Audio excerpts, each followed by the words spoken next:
Tanahku sewa, airku beli. Tanah airku sekarang dijual beli. Hutan dibakar, asapku hirup.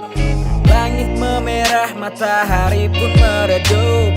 Negeriku berdarah, banyak tumpah darah. Kepentingan sepihak, picu banyak amarah. Halo semuanya, kembali lagi dengan aku dan teman-teman aku. Jadi video ini kita bakal bahas sesuatu yang gak kalah seru dengan topik kita sebelumnya. Jadi di video ini kita bakal bahas tentang poros maritim. Topik ini aku bakal bahas sesuatu yang berbau dengan keagamaan. Gereja yang satu menurut poros maritim yaitu adanya keanekaragaman namun memiliki satu keyakinan yaitu Yesus Kristus. Gereja ada di dalam Yesus Kristus dan Roh Kuduslah yang menyatukan gereja. Gereja yang kudus sesuai dengan poros maritim yaitu Yesus telah mengasihi kita dan Yesus telah menguduskan gereja. Pengudusan manusia di dalam Kristus Yesus menjadi suatu karya yang ada di dalam gereja. Gereja Katolik yang sesuai dengan poros maritim yaitu tetap dibangun atas dasar para rasul dan para nabi.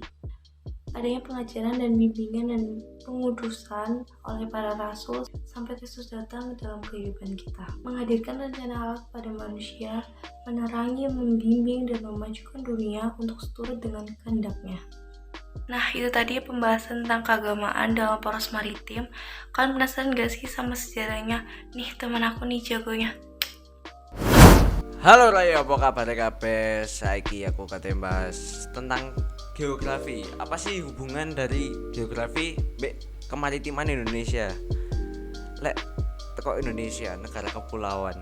Iku wae manfaatnya saja lek misale kate dimanfaatkan dengan baik ya. Iki sing tak joko ya.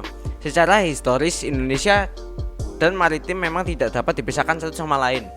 Negeri ini sudah sejak lama terkait dan menjalin hubungan akrab dengan laut. Secara geografis, Indonesia terletak di antara dua samudra, yaitu Samudra Pasifik dan Samudra Hindia, dan menghubungkan benua Asia dan benua Australia. Indonesia adalah sebuah negara kepulauan berdasarkan Konvensi UNCLOS tahun 1982.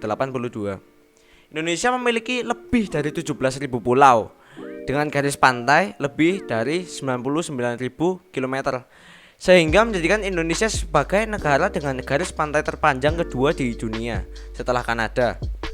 Indonesia memiliki wilayah laut yang sangat luas, di mana 2/3 dari wilayah negara ini adalah laut. Sebagian besar wilayah Indonesia berupa laut, menjadikan Indonesia sebagai salah satu negara yang berpotensi besar di bidang kelautan. Wis gede, pemanfaatannya kurang. Indonesia terkenal sebagai negara dengan sumber daya alam yang melimpah.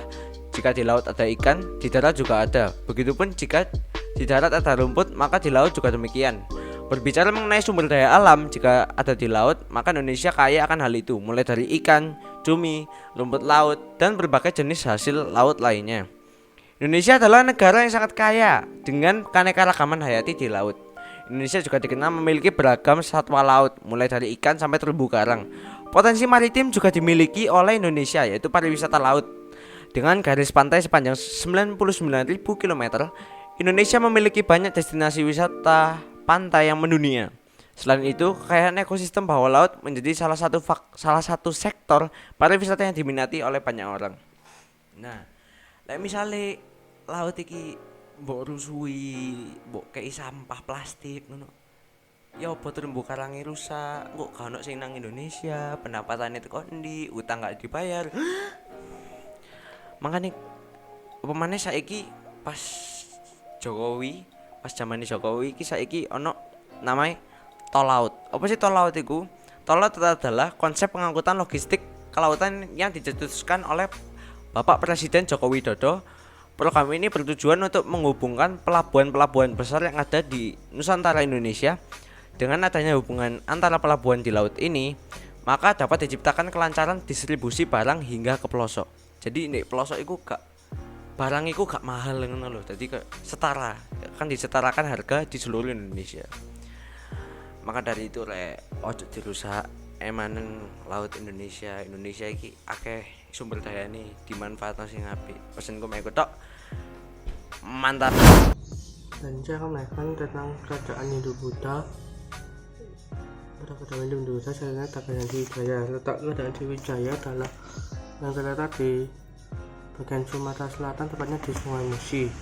Kerajaan menurut prasasti Putukan Bukit Raja Sriwijaya yang bernama Dabundawong berhasil menaklukkan daerah Minangkabau yang diperkirakan saat ini adalah daerah Jambi. Sriwijaya cukup strategis untuk menaruh interaksi antara Sriwijaya dan Kerajaan Dewa-Wijaya. Seperti kerajaan Nalanda dan juga kerajaan Chola dari India dan India inilah cukup kompleks dan berkembang dari Tiongkok yang singgah dan memperluas kekuasaan untuk mendorong perekonomian yang makin maju. Peninggalan Sriwijaya utama adalah Gundukan Bukit, Prasasti Talang Dawa, Prasasti Linggor, Prasasti Palas Pasema, Prasasti Karang Besahi, Prasasti Leiden, Candi Muara Tikus, Peninggalan Sriwijaya, Candi Moro Jambi, dan Gapura Sriwijaya. Pada kehidupan ekonominya, sumber pendapatan perekonomian Sriwijaya itu adalah pedagang. Itu sebab memperluas dan memilih lokasi yang strategis melakukan pasar perdagangan dengan cara menguasai daerah strategis di Selat Malaka, Laut Cina Selatan, Selat Kalimantan, Selat Sunda, Laut Jawa hingga Lingga. Sistem pemerintahannya adalah pemerintahan Sriwijaya berbentuk adalah keturunan yang dimana oleh pengamat disebut sebagai kerajaan nasional pertama di Nusantara dengan betapa luasnya yang tunduk di kuasaannya. Kehidupan sosial dari masyarakatnya adalah sosial masyarakat Sriwijaya ditandai dengan kegiatan perniagaan di Selat Malaka yang menjadikan Sriwijaya sebagai kerajaan besar dan juga mengatur agama budaya pada masyarakat. Kerajaan Sriwijaya menggunakan bahasa Melayu kuno yang menjadi dasar bagi Melayu dan berdasarkan dasar dan terima kasih. Halo semuanya, kembali lagi dengan Mifu di sini. Pada topik kali ini, udah pada tahu kan kalau misalnya negara kita, negara Indonesia, merupakan negara kepulauan, yang dimana artinya luas lautannya lebih besar dibandingkan dengan daratannya. Sehingga Indonesia memiliki potensi yang besar dalam alam hayatinya, seperti dengan adanya hasil perikanan dari Indonesia yang diekspor ke luar negeri. Misalnya senang video ini, jangan lupa like, comment, and subscribe. Delok terus ya videonya. Sip. Oi.